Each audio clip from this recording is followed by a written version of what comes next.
There we go. Hello and welcome to Audionautic Deep Space Network, episode 163. This is the Independent Musician's Guide to Production and Promotion. And today we're going to be talking all about the new, finally arrived Bandcamp playlist. We've been talking about the potential for this for quite a while. So we're going to see what it is, what they've done, the UI of it all of that stuff. Curtis has been looking into it. And then we're going to talk in the round robin.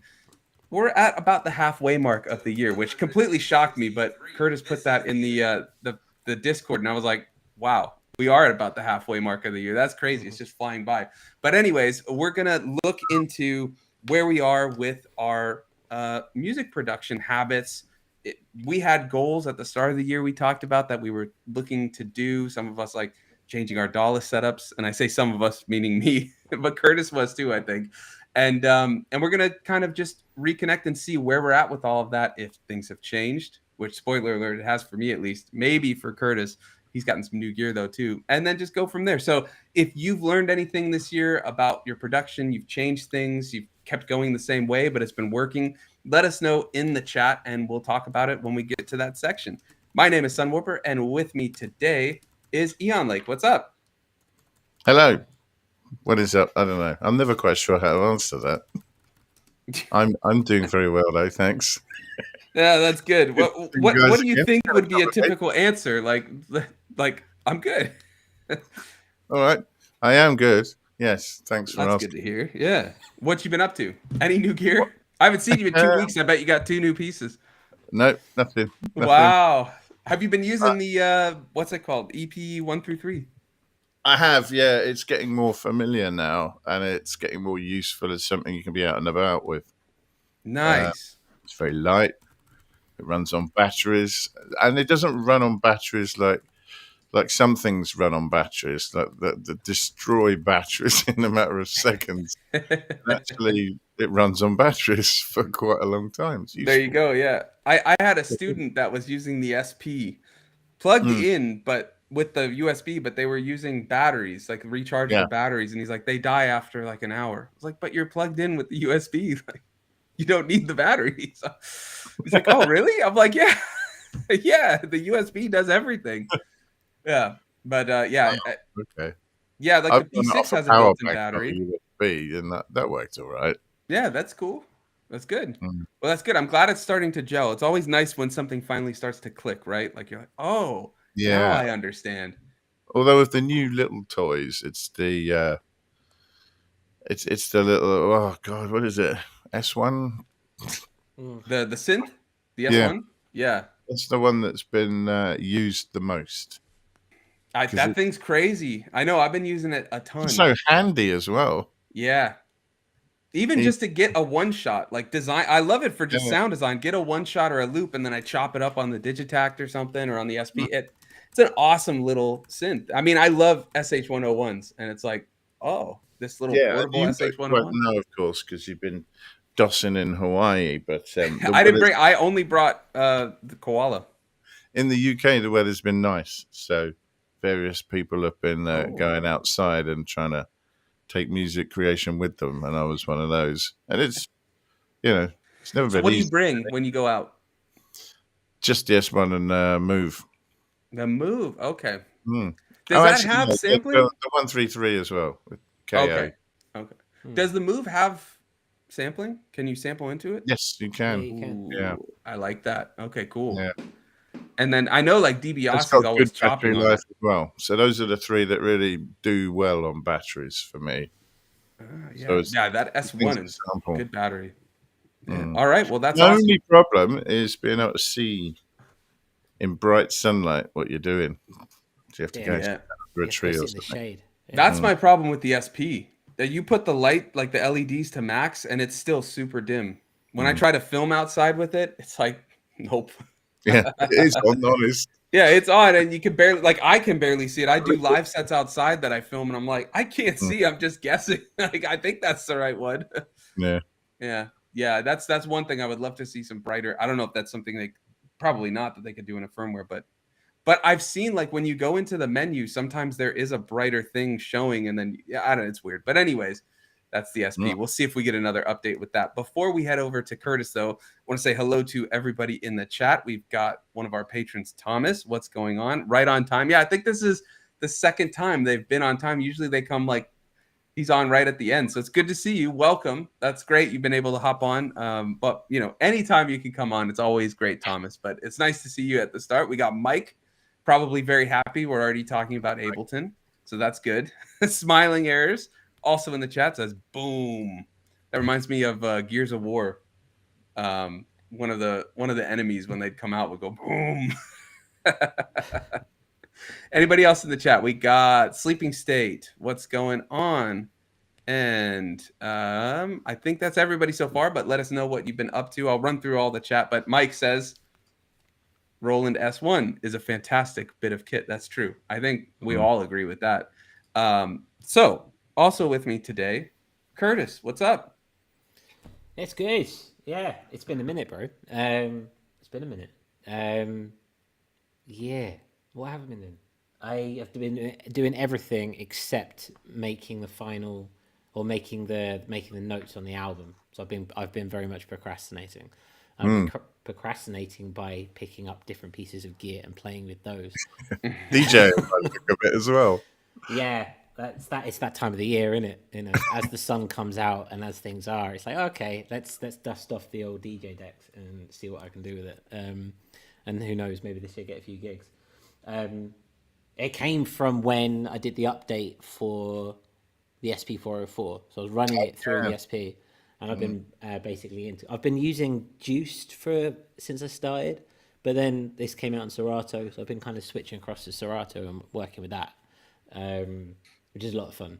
And in a similar vein to you, Ewan, like I've as well as leaving that at the door, I picked myself up a Move last week.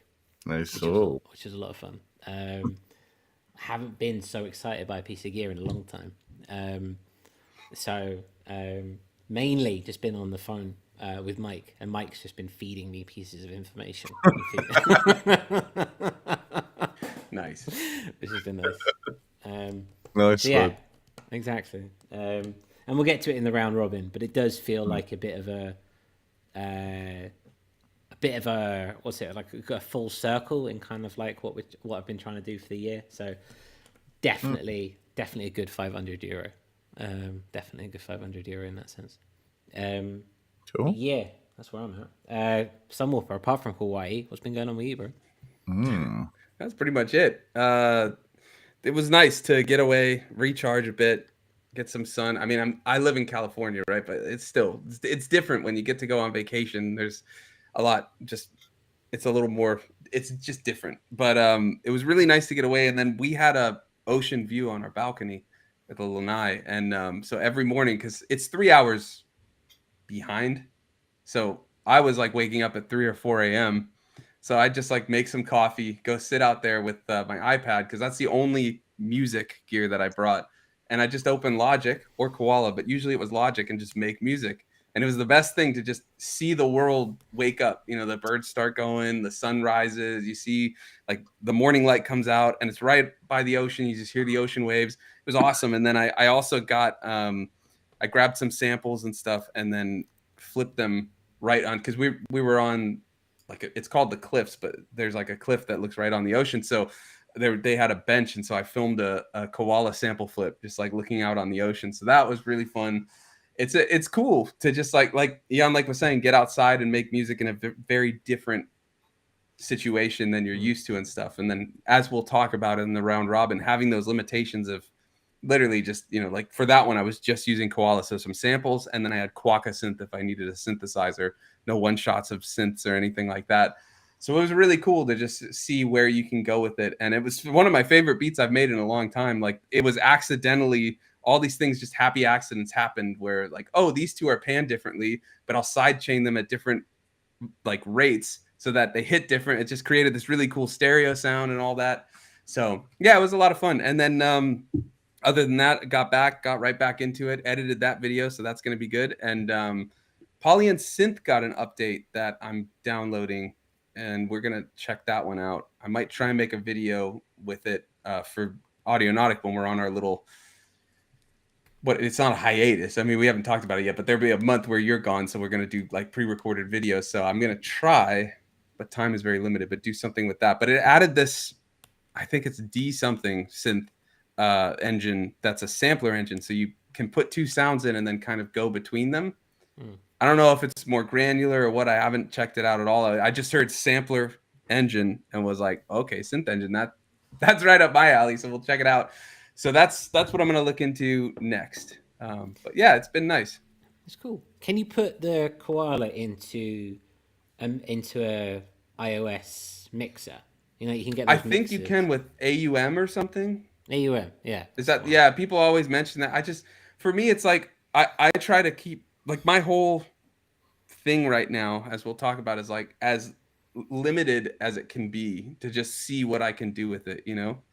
Yeah. So like, but like I was using Logic a lot, you know, and using because Logic for iPad it's pretty much Logic one for one, except you don't have like I can't get Sound Toys in there, at least to my knowledge. Like if it's not, I'm not necessarily Sound Toys, but like if it doesn't have an iOS version, but I was using like if I need anything, it's just use Dr. Vibe from Sketch Audio. That just goes on everything. And they updated that. Ryan updated that with what I was asking for in our podcast with him, the auto bypass. So anytime you can enable it, so anytime you stop playing when you pause your song, it used to just, if you had like noise turned on, it would just play.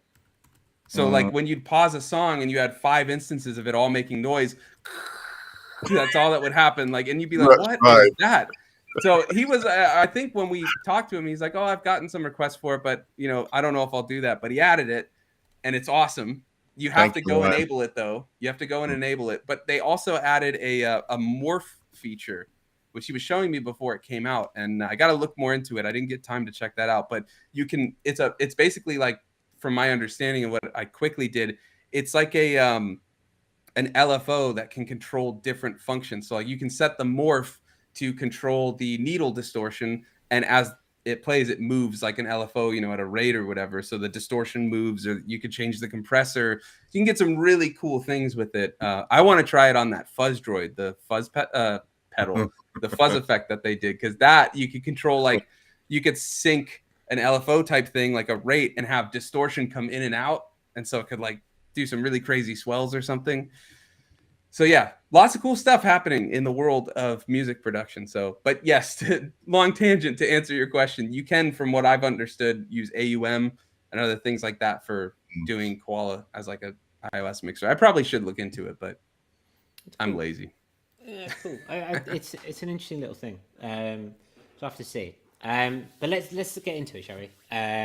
We are 18 minutes past the hour. So. But I do want to just mention what Smiling Air says. You just did a real life desert island instrument test with the Koala iOS. You're right, yeah, and it worked. Well, there you go.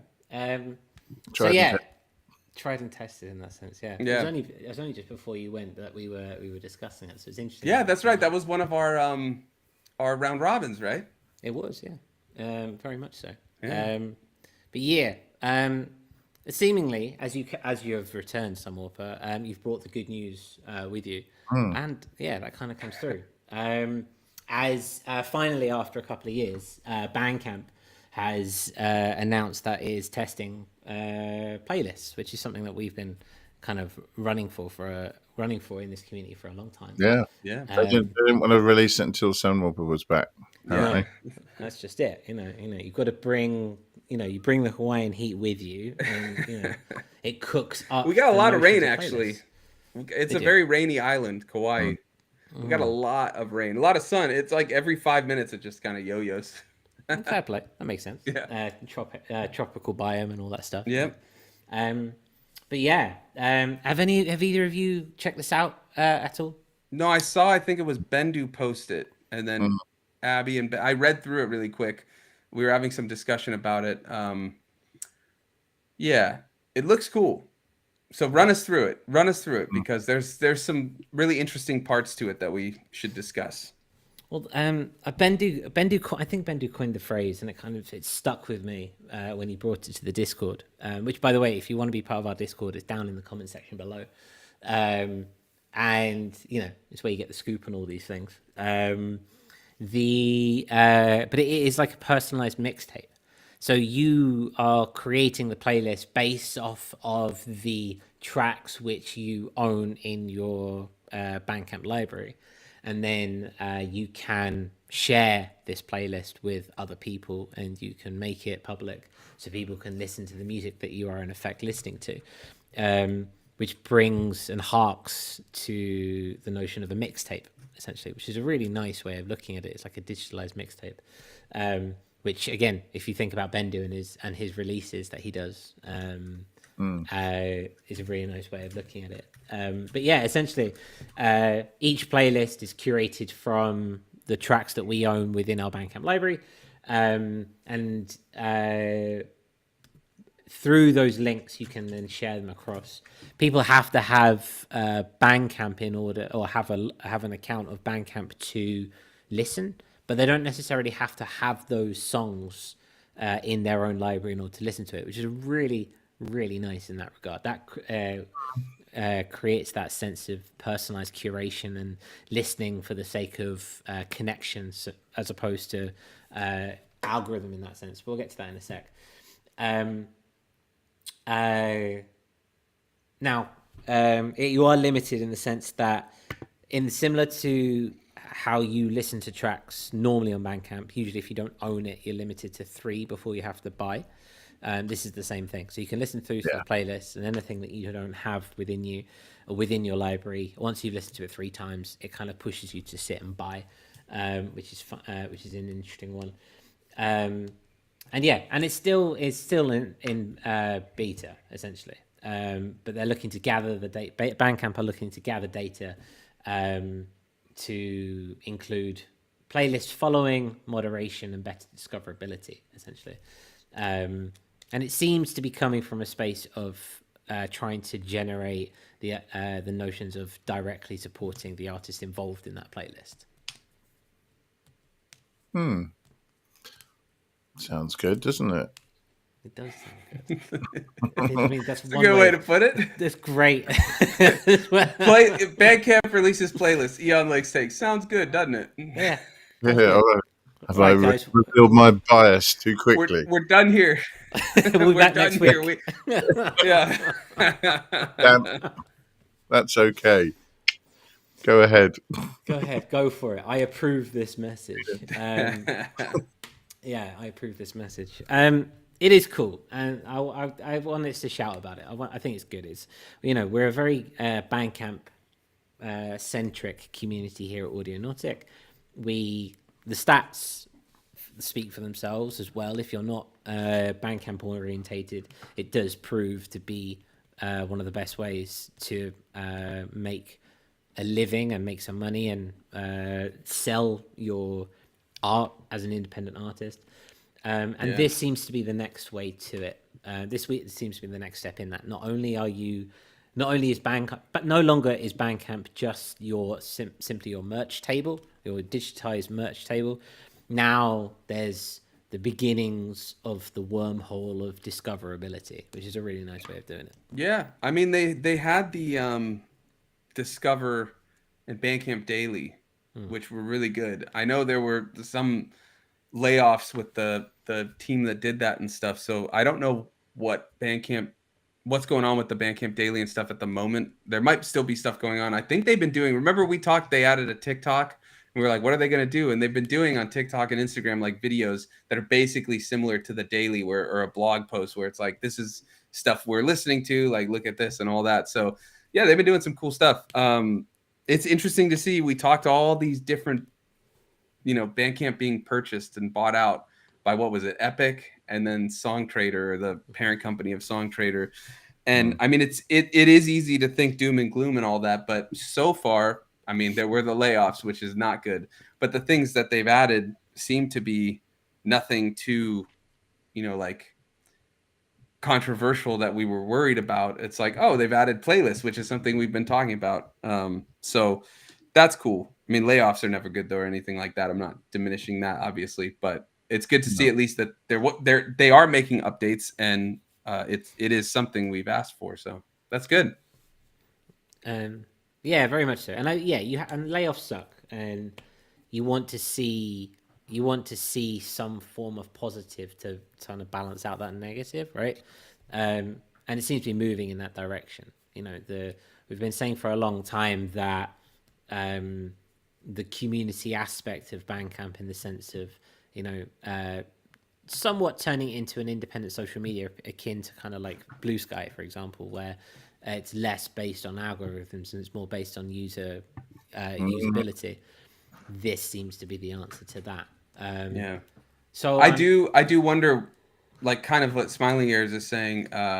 Early days for Bandcamp playlists, I wouldn't object to having adverts to pay the bands if you haven't bought the songs. It is like, as we've discussed when we talk about playlists, it's like for Bandcamp, it's verging on streaming, right? And I know it still locks it out after X amount of streams, like if the artist has it set for that and stuff. And so it's kind of this discoverability plus, but then is it also hindering purchases or something, or could? It's a fine line. I kind of like that, because streaming's been done, right? We've got streaming platforms, thank God. And now we know you love Spotify. We have something else. And I like I would like to think that it would be all the things that they say streaming is, but it blatantly isn't. Like, like the old mixtape that you used to share with people. That never really happened for me on, except for the Audionautic playlist, of course. That was always stonking. I found nice, good save. Apart from that, it didn't really feel like that, and I'm hoping that this will as well, and that it's about discovering and buying new things rather than just streaming stuff. Yeah. I wouldn't like it to try and replicate the streaming model in any way, even if it were ads supported. I'd rather keep it the way that it is, I think, and see how that works out. I agree. I just wanted to mention there's that idea. But I think it's good, that it sounds like, right, from what I read and what I think you said, if the artist has it set to only allow streams 3 times, then someone listening that doesn't own it will say, like, oh, now's the time to open the wallet, or whatever that thing that pops up is. That's right? It does do that still on these playlists, Curtis. Yeah. So I think that's a good, I think where it's at is a good middle ground, because I think seeing some added discoverability to Bandcamp is awesome, especially in these days of all the I don't know how to phrase it for streaming, but with what Spotify's doing for artists, or not doing, I should say, all the ways that they're changing things that screw over artists and things like that. So I think something like this is really good. I just always like to point out, it is verging on that idea. It could have these things, but like Smiling Ears was saying, it is early days. And so let's see with what they've set up. Let's see where it goes. Is it going to help? It could convince people to buy because they see a playlist with an artist they like, and then hear artists, like anybody that's on Bandcamp already probably is inclined to buy music rather than stream music. That's what I've found, right? So if they are listening to a playlist that has their favorite artists on it, and then hear similar artists, they might go, oh, you know what? Yeah, let's put that on the wish list, and we'll buy it next Bandcamp Friday or something. So I think it's a really good thing. I just always like to, I guess, play devil's advocate, whatever, but point out, like, well, this does kind of swing the pendulum. Is it going to keep swinging towards streaming service? Yeah. With all the Song Trader stuff, that's always kind of my hesitation, because of all the things Song Trader and that sort of like licensing and things like that. It could, but it hasn't yet. I'm not going to say it is going that way. This is just a cool feature. Well, I think you bring up a very good point. And it's definitely one to watch. And I think if they, they've been quite candid with their notion of, this is a test. This is a beta phase. We're testing things out and we're seeing what the reaction to the consumer is. Which gives me the idea. I mean, similar to what we do here. We do things for a bit, we try them out, and if they don't work, then we scrap them, we move on. You could say, like, for example, in that notion, Audionautic is like one big beta test, right? In that notion. Well, after last week's or 2 weeks ago's first restream episode, it was definitely a beta. Well, yeah, and it's and that's all part and fun of the course, and the notion of having a platform which is intrinsically geared towards limitations of a paywall that goes directly to the artist is a wonderful thing in that sense. You know, with AI and with the monopolization of the music industry, you know, the notion of putting $1 down on an artist that you quite like and make something there is, I don't want to get to this. I don't want to kind of give that notion of, you know, it ain't much to do, but like I do think it paves that way, that notion of, hey, putting your money where your mouth is. When human made art is in a crisis or pre-crisis, I don't want to get all kind of doomsday about it. It's nice to see that you've got something in play that says, okay, we're not taking your money. What we're trying to do is kind of protect human made art in that sense, and original made art, and build community. And build community, yeah. Which I think is really cool, because that's something Bandcamp is good and bad at, I guess, because you get that mailing list, which is really good, but that's kind of it, you know. So I think, it's a marketplace that has some really cool added features. So I think having a sort of playlist function builds even more community. Like, that is one of the things I loved most about Spotify, was because I know Mike was talking about where was it, the algorithmic playlists, that, you know, having a human curated one. But the best part about Spotify for me were those human curated playlists, like the Audionautic playlist, the On Lake. But there were so many awesome playlists and stuff, you know, that people are curating, and it got kind of what's it called? I'm out of words today, but it got diluted. That's the word I'm looking for, because of, you know, paid submissions and things like that, where it kind of lost its way with that, where it was no longer just someone being like, I found some awesome music, here we go. I mean, obviously there were still people doing that, but it was getting diluted with bigger playlists going, oh, you can monetize it, you know, you can do this, you can make money off this and that and all that. And so I think this is a, you know, who knows, this could always turn into it, right? But I don't think so, because that's probably not the way this would go. But the monetization that is here is going towards the artists. Yeah. Right. Because if someone goes, oh, I like this, I'm going to buy it. From my understanding, the playlist curator doesn't get a cut of that. It's going to go to the artist. So, and Bandcamp, but fair, you know, that's fair. But maybe that's something that could get revised in time, because I think if you end up getting more sales because somebody has made a playlist that's popular, it would make sense to, you know, donate. Fair.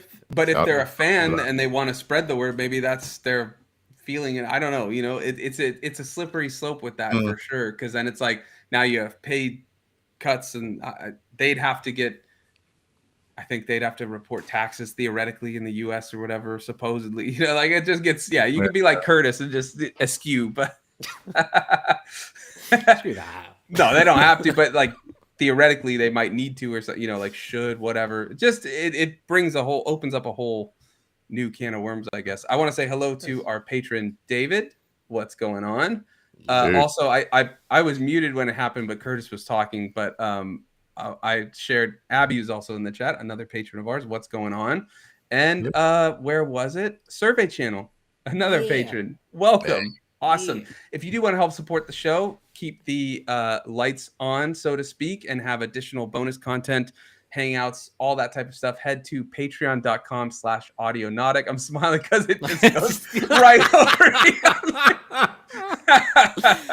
What if we do? No, that it's over me. So while I'm talking, that probably works. We'll keep it over me. Oh, there we go. Look at that.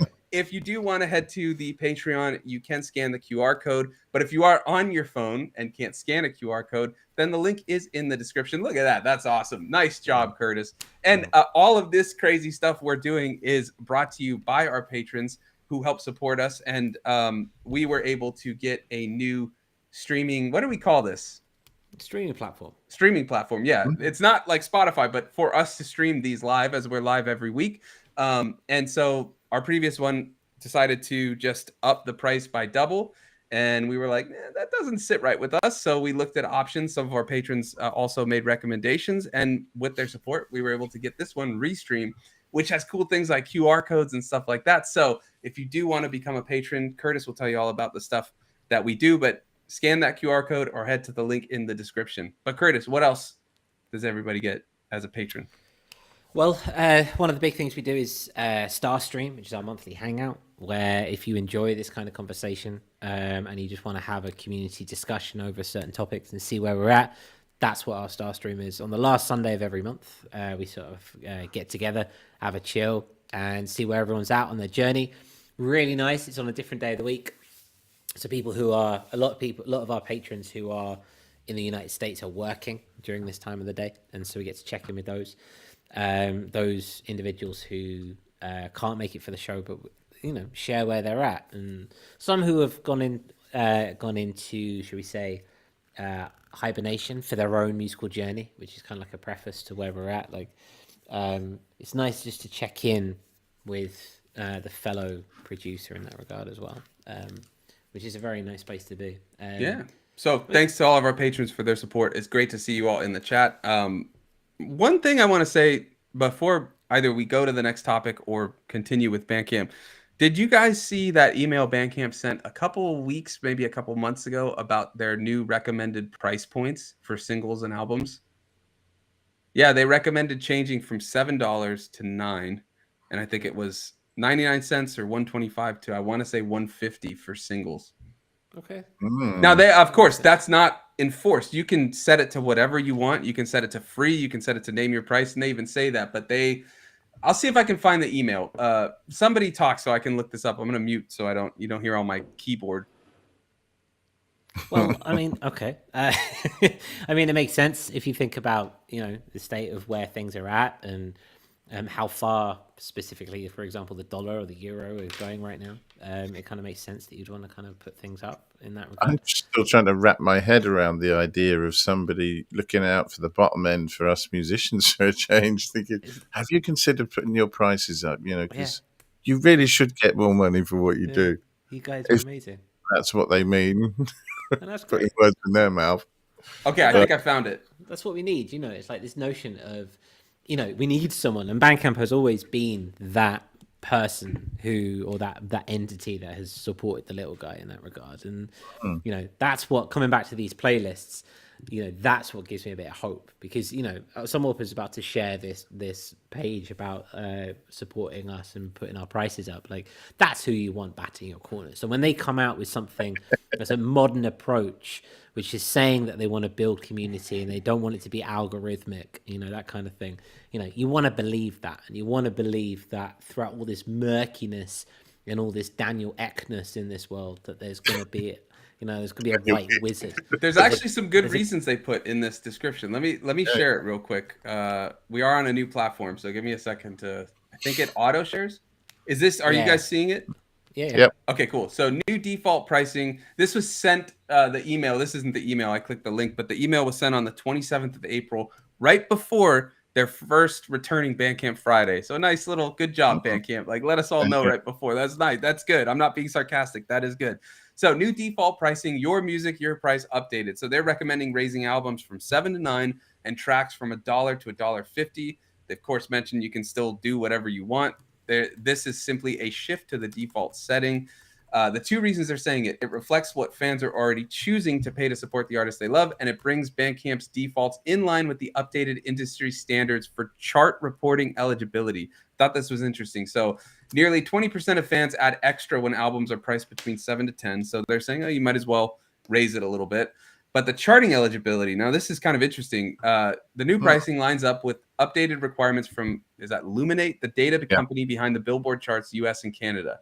If charting is part of your release goals, which maybe it's not for many of us, but still it's interesting that they've done the research. Like, there's backing to why they're doing this.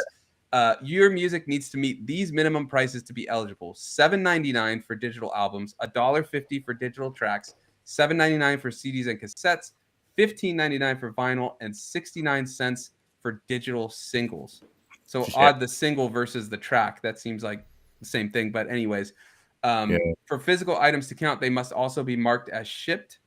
Good to know, but you should be shipping all of the orders you receive. You'll also need a valid UPC for albums and an ISRC for each track.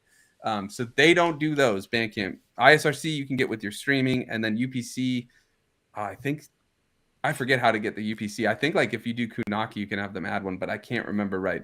Also, note in the UK and Ireland, official charts require a minimum of $3.75 for albums and 40 for 40. What is that? Pence. I don't know that. Pence? 40 pounds. Pounds, yeah. 40 for tracks. And then New Zealand and Australia don't have minimums, but still require proper data for reporting.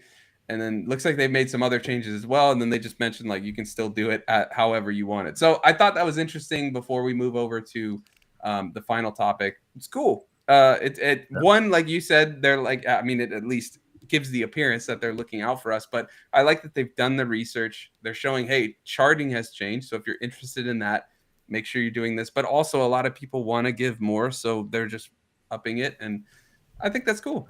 Real quick. Sorry. If this one chat from Smiling Ears is regarding Bandcamp, there is no minimum price unless you set it. You can set it to free. You can set it to name your price, and then you can do all that. But if that's from something else, sorry, I'm running through chat because there's a lot while I was talking. So yeah. And yeah, still it says that is cheap vinyl. That is very cheap. But maybe they're making up for it in the shipping because shipping costs are just egregious already. Who knows? Here, David says, I don't want to charge that much. I know many can't afford that. Totally valid. And that's why, like they said, you can still set it to name your price. You can set it to any price. They're just changing what they recommend based on what they're seeing with the analytics, but also what's coming out with this charting stuff. Yeah, and you might set different releases differently as well. Yeah, totally. Definitely. All right, so that's all I wanted to mention. I just saw that, and I meant to put it in an earlier Audionautic, but the last couple weeks or months have been just crazy. So there it is. Anyways, let's move over to our round robin, unless there's anything in the community corner we still need to discuss, Curtis.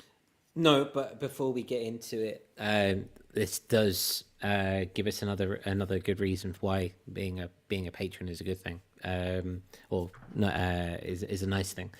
We do have Coraline in the green room, who is sitting there and is one of our newest patrons, and thank you very much indeed. If you are a patron of a Patron Plus or an Audionaut Plus, which is $5 and up, you can come onto the show halfway through and sit and be with us and be part of the conversation directly. And this is great timing as well, because I'm really excited to hear what Coraline has been doing. It was Drone Day yesterday, and Coraline had a performance. So I'm really excited to hear what's been going on. So yeah, before we go across directly to our round robin, should we bring them in? Yeah, Coraline, just give me a thumbs up if you're good. Perfect. Okay. What's up, everybody? I'm not in my studio today. I feel out of place. I don't have any instruments behind me. The plants work. It gives that aesthetic. You know, yeah, sure. Most of the time for YouTubers, the plants what matters, not the the instruments. So you're just blending in with YouTube. Don't worry about it. You're good. I don't know if that's a good thing or a bad thing. I'm exhausted. Then I am a YouTuber, so yeah, I'm exhausted. We did on Monday, on Memorial Day, we did a 12.5-hour drive straight through from the Hudson Valley, New York, to my home base in Chicago, following the Drone Day performance that Curtis you just mentioned. So, that's insane. It is. So I took yesterday to rest, but I don't know how to do that. So, but I'm back at things. Was today, it more drones? But Drone Day was incredible. This was a private event, invitation only, on a farm in the middle of nowhere in the Hudson Valley of New York, where it's very lush and mountainous. That's cool. And there were about 100 people there, I'd say total, about half of whom were musicians.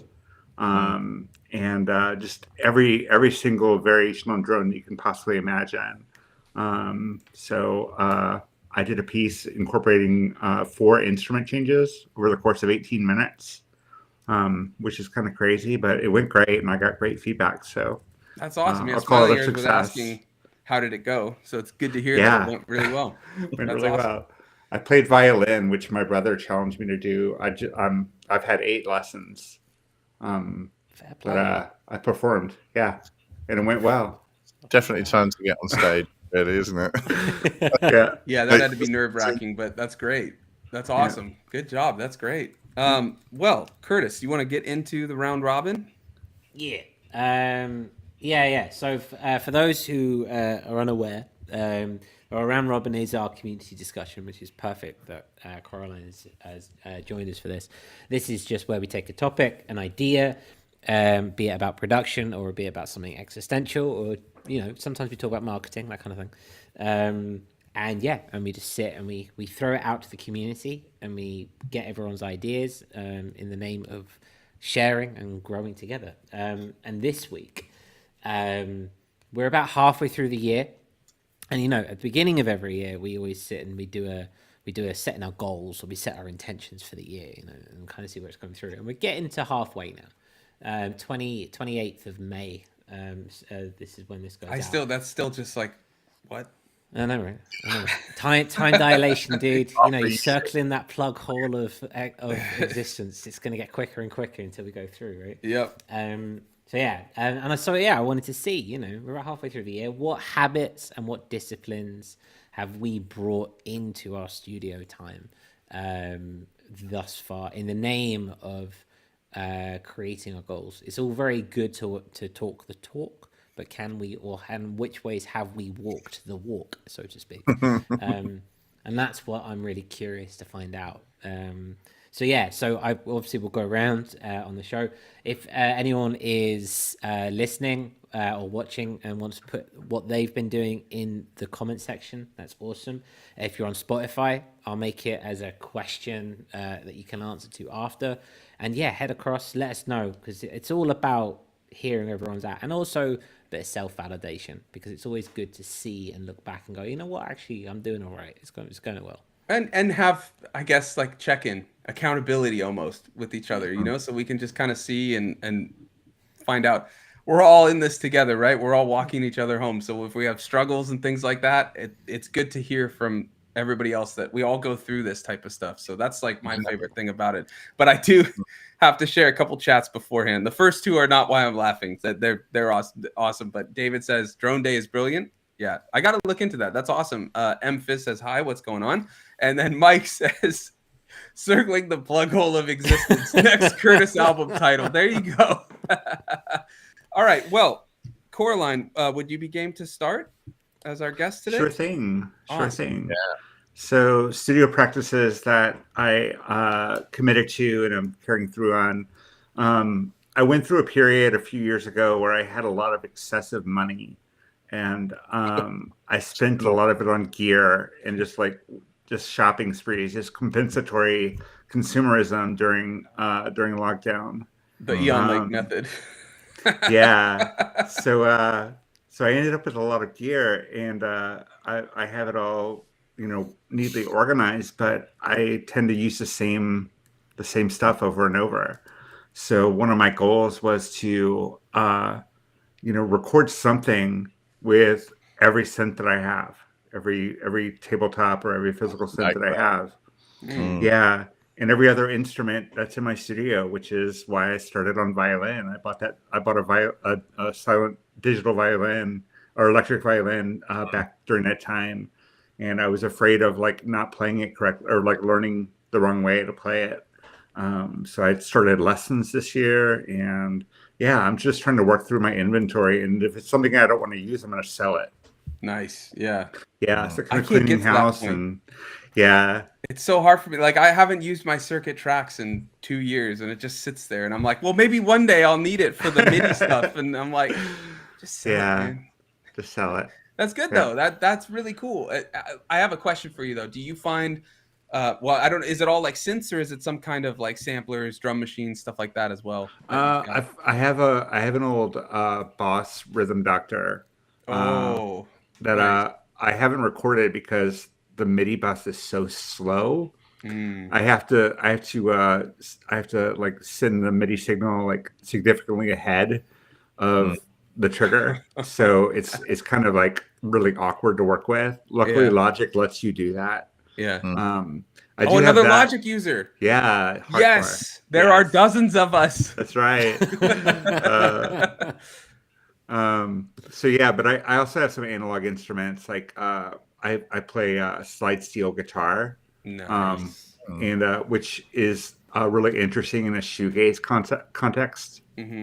and stuff like that. I'm gonna sell the mandolin because I just don't like it, and I'm gonna probably sell one or two of the synths. I have a mandolin too that I've not used in like 14 years, but it's my dad's, so I don't want to sell it. Like sure, it's just, it's like a thing. Like he bought it because he wanted to learn mandolin after like 50, but he couldn't quite get it. And so he gave it to me, and I was like, oh. But I love sometimes to just like sample a single note off of it, and throw it in the sampler and stuff. But I hear you. It's different. But I was just curious, like with the synths or even like the drum machines and stuff, do you feel like you need to relearn the learning curve of it before you like make a song with it, or you just kind of just see what happens and go with it? Yeah, I'm more of a what does this button do kind of musician. Nice. So I don't study the instruments. I practice with them, and I prefer to either program a patch from scratch if I can, or at least tweak the defaults. I don't want to use the default sounds. So, but yeah, I like experimenting with them and seeing what kind of sound I can get from it. I have a Roland Juno desktop reissue. And I like using it as a noise generator, which is like not what it's intended for, but it has enough controls that you can make it make God's awful noises, and I love it. Yeah, I have a pedal. I always talk about it. I think it's way down there, so I can't grab it. But it's my wife got it for me. It's a fuzz delay, and it has this like one setting that just starts generating noise. And then you can add the delay on it, but you can also send I'll send my guitar through it. I'll send synth through it, and like it just it gives it this like really lo-fi bit reduced sound, but it also adds all this noise and stuff. It's really cool. But it's like which we'll get into, but it's awesome when you can get just a couple pieces of gear in a thing and just find ways to use it in weird ways that maybe it's not meant to be used, or maybe it is, but you can utilize it with a couple other pieces and create something out of it. That's cool. Anything else that you've been doing that's been working? Anything like that? One trick. I watched this documentary. I don't even remember what it was called. It was a while ago, and they talked about Martin Hammett, Zero Hammett, quite a bit. He was a producer of like Joy Division, OMG, New Order, and what he used to do. He kind of had a reputation as being very eccentric. And one of the things he would do would be the playback, the recordings while he was sitting underneath the console desk. And I've sort of been thinking about that. Like there's a room off of my studio, and when I think I have a good mix, I will turn it up to medium volume and like go in the other room and close the door and hear what I hear. I also do that with a HomePod, smart speaker, up against my bed, and I'm sitting on the other side of it. What do I hear? So listening in different environments, not just the standard, how does it sound in my car? How does it sound in my earphones? How does it sound in the speaker? But like putting in weird, listening for weird places because that can help you clarify the mix quite a bit. Hear what you hear what details have fallen off. I like that. Yeah, I like that a lot. I'm gonna been super helpful. It has been super helpful. That's a really cool idea. All right, I like that. Well, let me read some. We got chat's been buzzing, so let me read some of the chat. Let's see. Sleeping State says, I definitely changed up how I record guitar and bass recently. Rather than search for the perfect live sound to record, I now record clean and slave multiple channels from the clean one and layer each with its own section of the sound that end up as a single channel of lush sound. So one channel low and sub might next might a sparkle edge, another might be dirty grit, another might be a lush reverb, etc. Balancing them all individually makes it a lot easier for sound design. Yeah, I when I used to do a lot of guitar, I would do that Smashing Pumpkin style, just like layer tons of different sounds, different amp settings, different distortion types, like all that, and just perform multiple versions. And I got very burnt out on that. So now I'll just do like one or two, and I'm just like, that's it. Pan it left, right, call it a day, or even just put it right in the middle, or something, it's not worth it anymore. But sometimes it is really fun to do that. And the sound is just massive. Let's see what else we've got. Mike says, Line 6, DL4 sweep delay is a thing of beauty. Its inherent noise with lots of feedback can produce some radical sounds. I resampled and used it as a drum kit. Nice. Very cool. Very cool. Well, Eon Lake, what about you? Me. What have I done? I keep everybody on their toes, okay? You got to be ready. You got to be ready. I think this year for me has been a bit about throwing things out rather than new disciplines. So one of the main things for me is I'm not rushing. It takes as long as it takes, and the music happens when it does, and I'm not going to stress about it, which is it is a new thing for me. And the rejection of any kind of grind culture or regular release approach and so on, and just trying to focus on the stuff that matters, the things that I enjoy, the fact that it's music after all. It's really easy to lose all of that amidst all of the strategy and everyone putting things out and people doing great stuff and feeling smaller and smaller as that happens, and just trust in the fact that you've got something that you want to express and that you have a process that works for you and enables you to do that to any extent. And it's kind of like a return to traditional values, when it comes to actually making music and trying to keep the process fun and do something that you believe in and that hopefully will have more impact because it's more carefully crafted.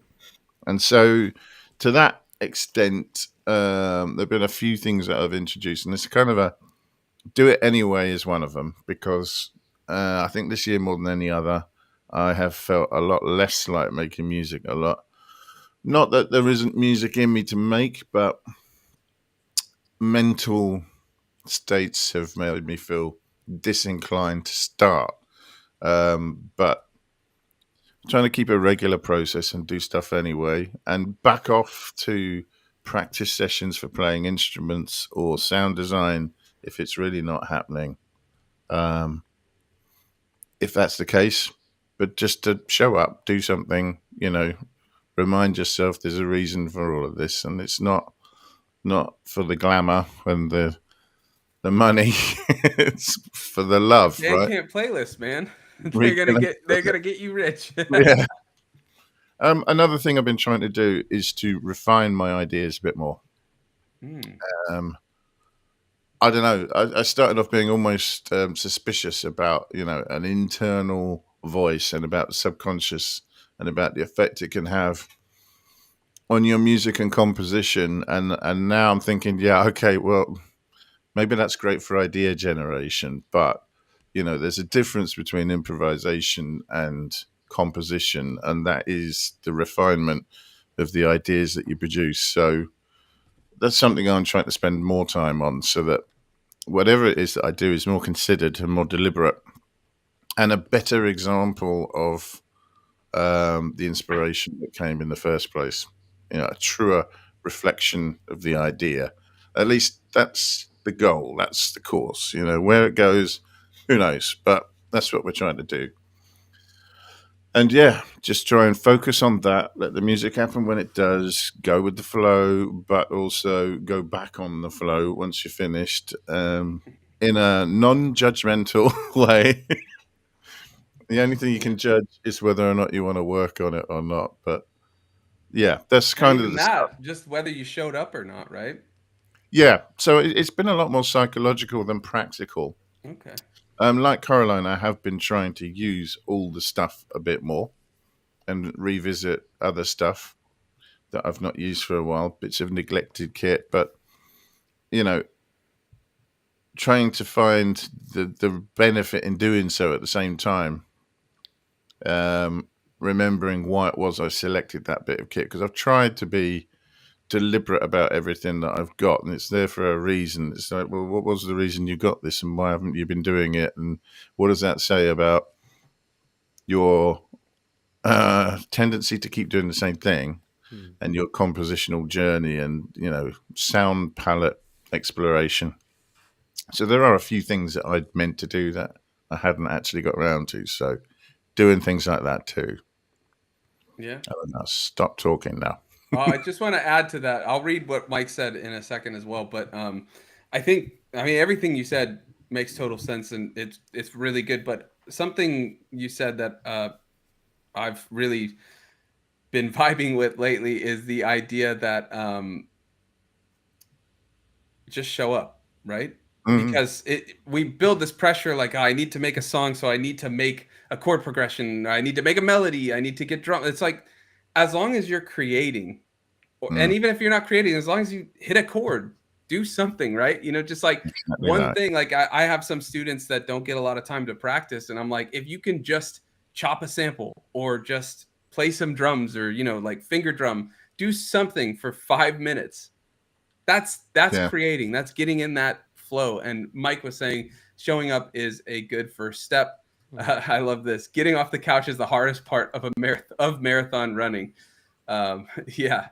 And yeah, Sleeping State, I understood what you were saying with that. It means one take for the guitars, no multiple overlays with different takes with sync or lagging energy issues. The thing I find with that, though, is you can run into phasing issues when you do just a single take that you're copying. You have to do that, what is it, Haus delay? That one delay where you put it like 0.6 ms off.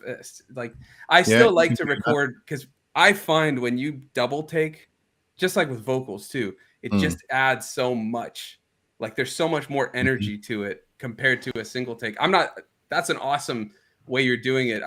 I want to try that actually. But like what I've always found for me is doing that double take, at least if I really need like a thicker guitar sound. Okay, before we go to Curtis, you have a question, Eon Lake. Sleeping State asks, does this mean you are reducing your instruments so that you master them? The man just bought an EP133. Come on.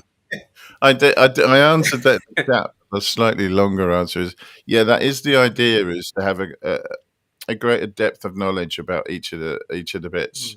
I find that once I've got a few sounds that I really like, I tend to maybe not look any further. And a lot of this stuff is a lot more flexible than that. And especially with things like the semi-modular stuff I've got, in the last couple of weeks, I've been cross-patching a lot more. So I've got my no-coast talking to the Labyrinth and subharmonicon. It's a little bit awkward with the MS-20 and things like that, because these different pitch voltage scale, which you can translate with certain bits of kit, but I'm trying to do this in a quick and easy way, so I've not gotten that far yet. But yeah, there's a fair bit of stuff that's got sockets on it that I've not plugged into.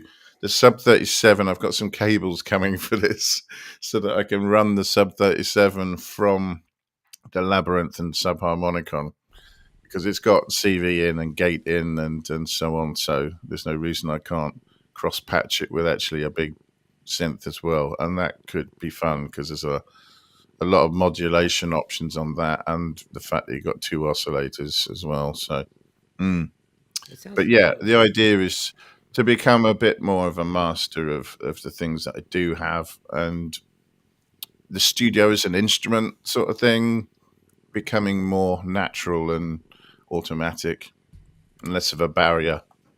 Yeah, I think it's great in that sense that you're trying to deepen your knowledge without, as opposed to have a surface level of knowledge of more, if that makes sense, but also coming from a space of kindness. Because I think, as Sunwarper said, we lose that a lot. We lose that notion of being kind to ourselves in the process of doing what we're doing. It's meant to be fun. It's meant to be playful. You can't make art under duress. It has to come from a space of vulnerability, and it has to come from a space of being kind to oneself. And so it's good that you're kind of taking that step back in that notion, and kind of reminding yourself, if you talk about going back to the older values and that notion of just playing and just having a zero expectation of what comes out the other side, and with not beating yourself up for having a notion of not having an end goal and just seeing what happens from a sound design session, for example, was awesome. Yeah, it's amazing what happens when you take the pressure off, really. Yeah, right. All right, Curtis, you're up. Yeah.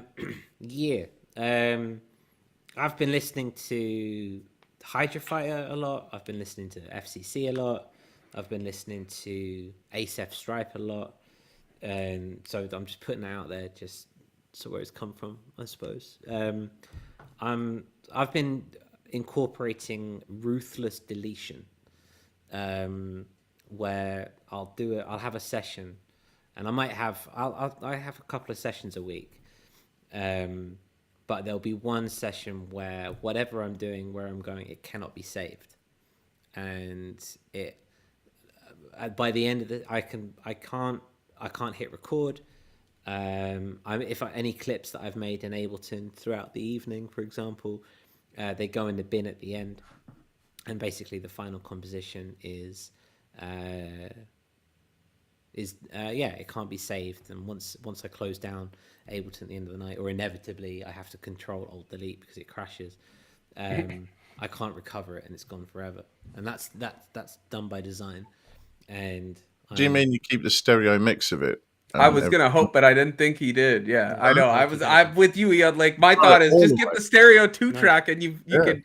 I get the exercise, but man, no. Wow, it's a complete exercise in removing a sense of attachment to the thing that I create, and removing any idea or any forward future thinking of it being anything other than it is, and it being just conditioning. Is it a conditioning exercise? I think it's similar to I'm coming from a space of taking the pressure off myself from releasing, right? In the sense of when I'm coming to that particular session, or when I'm coming to that particular evening, I'm not thinking about, is it going to fit in, where is it fitting in my ever increasing unreleased discography? I'm just playing, and I'm just going with it, and I'm just setting it out into the world, and I'm not thinking about anything other than the fact that I'm just sitting and I'm playing and I'm writing, and I'm not patting myself on the back for making a cool patch. I'm not cheering myself on for making a particularly cool drum beat. I'm just sorry, that was Tina. I'm just she didn't like that. I think she echoes all of our sentiments. Listening in horror. No, I was about to say those exact words. Yeah, like, yes. I'm like, this goes against every fiber in my being. I don't understand. That's what smiling errors too.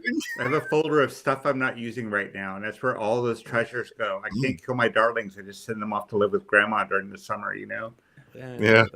I get that. I gotta say though, Curtis, I while my first instinct or inclination is to be similar to Coraline, Eon, like smiling ears, Tina, I actually think what you're doing is beautiful. It's like an exercise in total detachment, right?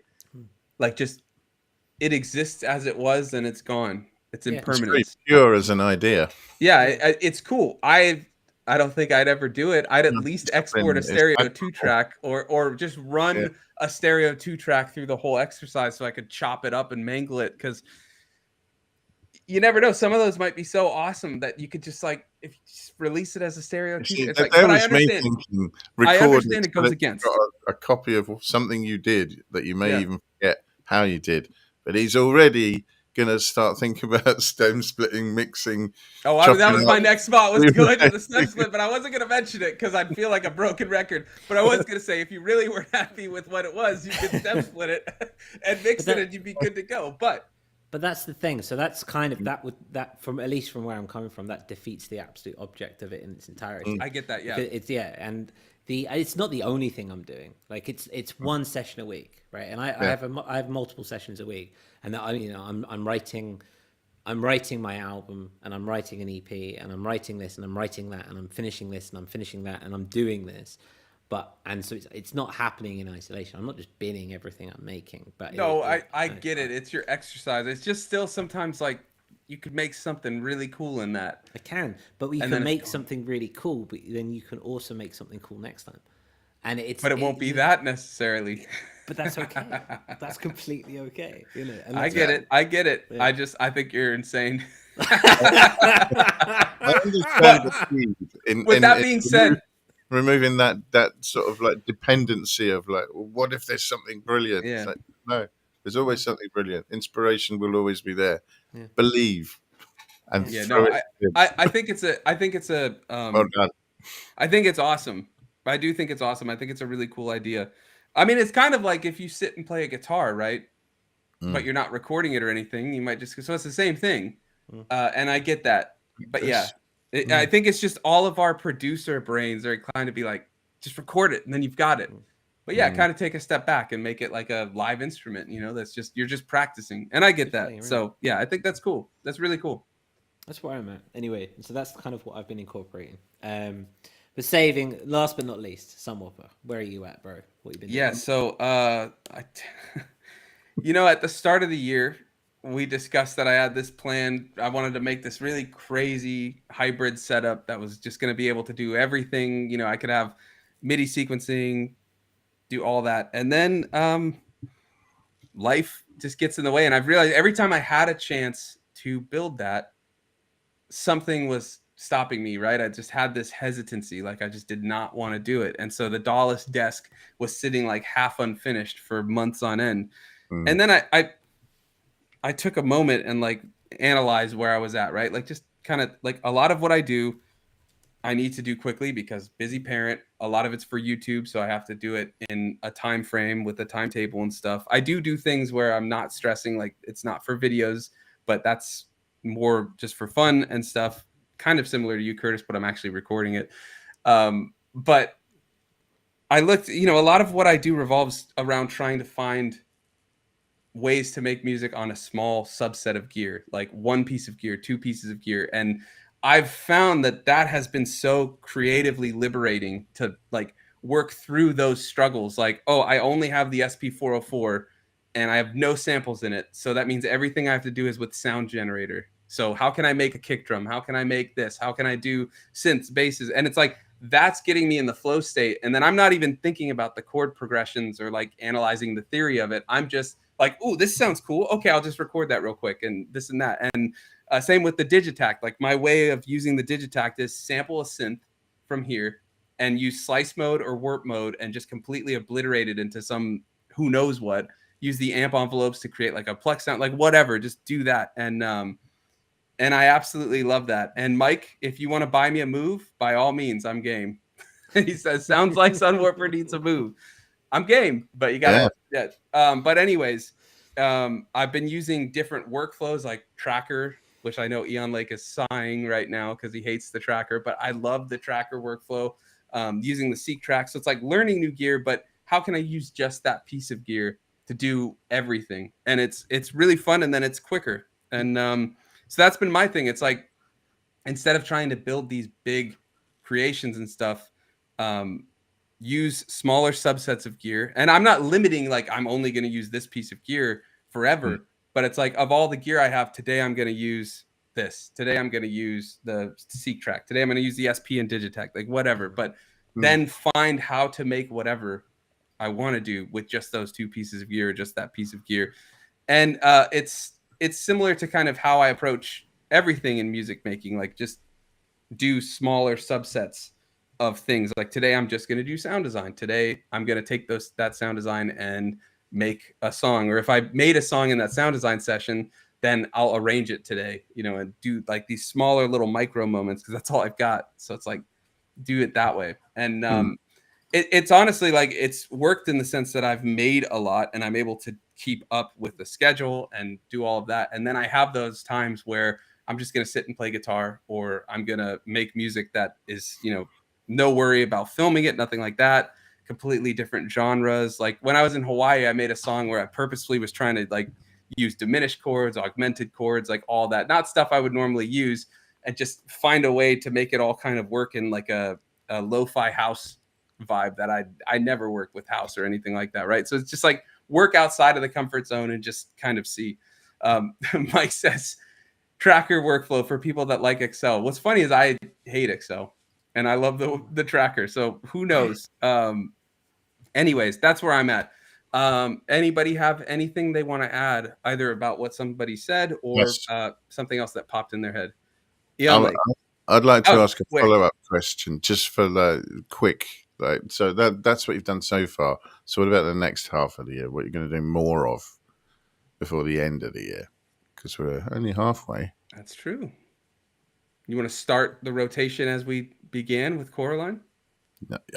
What kind of people would we be if we didn't prioritize a guest? Right. Well, it doesn't have to do with studio practice quite as much. I'm getting the bug for performing again. So I have a project now called the Disaster Society, where we are 100% focused on recording. It's a duo. We're bringing in lots of instruments that at first I had a lot of hesitation about, but that work. I'm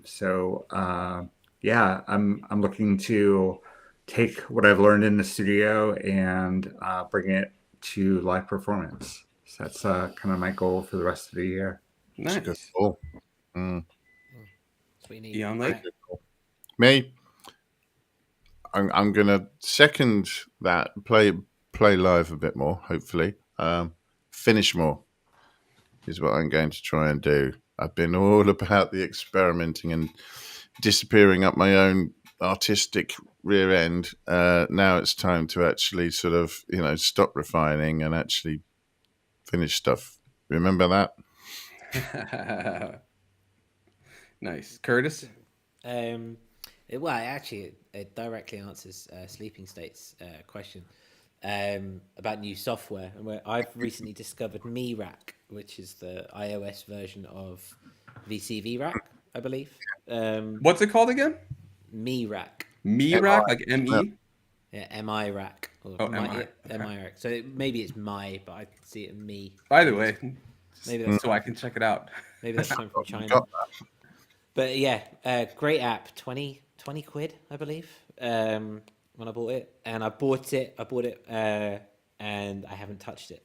And so I want to keep on the track I'm doing, and I keep doing my practices and keep doing my routines. But there's space to kind of get into modular in this soft fashion. There's no way that I can get into modular yet. Ultra portable as well. Exactly, right. And I've got the Move, I've got the SP, and I've got the S1 right now. But you can sub out that for say the MeRack and start getting to the nitty gritty about it. ASF Stripe did a wonderful drone day using VCV Rack, and it kind of got me thinking about the possibilities in that regard. So that's what I'm looking forward to. Yeah. What about you, Sunwarper? I got to think about that. I go by the day right now, but one thing I really want to do is carve out a little more time, if I can find it, to work on my album. Like, all the music I make isn't necessarily like, I want to do more ambient stuff, some more like synth wavy, not necessarily synth wavy, but like more in that realm, which I just don't have a lot of time to do. And then when I am working like in a DAW, it's usually with just the computer, like on the couch for like 10 minutes or on the iPad. And I really want to have like a keyboard or something, and I have a 25 key keyboard in the house, but I need those 49 keys for like, multiple octave chords and like double two-hand chords and stuff like that. So just trying to find a little more time. I actually did some yesterday. I had an hour last night. And so I did a drum. I just recorded some drums on Logic, just letting it run. Found one part that worked, chopped it, and then looped it, and then just made a bunch of different like layers on top of it. And I was like, there we go. Very different from what I usually do for the YouTube stuff and things like that. And I was like, perfect. Because I have this idea for an album that I've been thinking about for like a year with vocals and stuff like that. And I just don't have much time to do it. So I want to try to carve out a little more time to do that.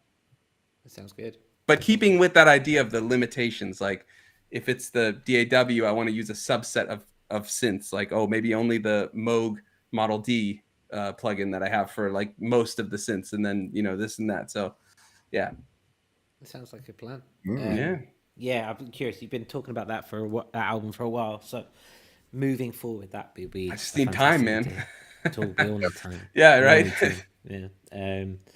It gets more difficult when you are, as I say, circling the drain of existence. That should just be the title of the episode, I guess. That'll get a lot of views. On that note, on that lovely optimistic note, I think that comes to the end of where we're at this week. We thank you for joining us. It's been wonderful to come back. Missing a week, you always feel it when you're missing a week. So it's nice to see where everyone's at. The good news is we were a lot more competent in our restream usage today than 2 weeks ago. So everything's learning, right? Everything's growth. It's always a beta, right? Or a beta. First one was classic. It's like Steve was at the controls for that one. Exactly. Yeah, well, we appreciate everybody who was patient with us in all of that. And for everybody joining us today, I know we were off last week, so sometimes YouTube is a little weird with that, but we appreciate everybody tuning in. And Coraline, thank you for coming on. It's great to hear from you. Feel free to come on anytime. Patrons at that $5 tier can come on. We put it in the patron Discord channel. So if you're a patron, you can check that every Wednesday. Curtis puts it up. And we will be back next week, 11 a.m. Pacific. Curtis, anything you want to add? And don't say no, because I know you go no and then you talk. Yeah, exactly. I'm just kidding. Just much love. I even did it there. Even when I gave you that, I put it in your brain. That's what I did. I subconsciously was like, "Don't say no." So you're like, "Oh yeah, here I go." My little anarchist just comes out. Yeah, there you go. You know what? Maybe I did it on purpose though, because I feel like we'd be missing something if you didn't go no. But thank you. Thank you to everyone. It's been wonderful to see everyone and see where they're at. We'll continue this on the Discord. Let us know where you're at. Yeah. Last thing I'll say, because I think it's Cresshead that usually puts it, but make sure you leave a like on the video if you dig the video. Leave a comment after it ends. That's the best thing for the algorithm, oddly enough. So if you dig the video, leave it. And if you're watching on Spotify, Apple Podcasts, anywhere else it's on podcast platform wise, please consider leaving a review, leaving a comment if it allows comments. We're always trying to reach new eyes and ears, and we've had a lot of growth lately. So that's because of all of you. So thank you. And do we have an outro video, or do I just have to hit end stream? Just have to hit end stream. Okay, so we're not quite there yet with our restream know-how, but we'll get there. But also, Thomas says, love the show. Awesome. Mike gave some claps. Thank you. And Thomas says it as well. Take care. Remember to smash that like and leave a comment. There you go. Memphis says, have a good week. Yeah, I hope everybody has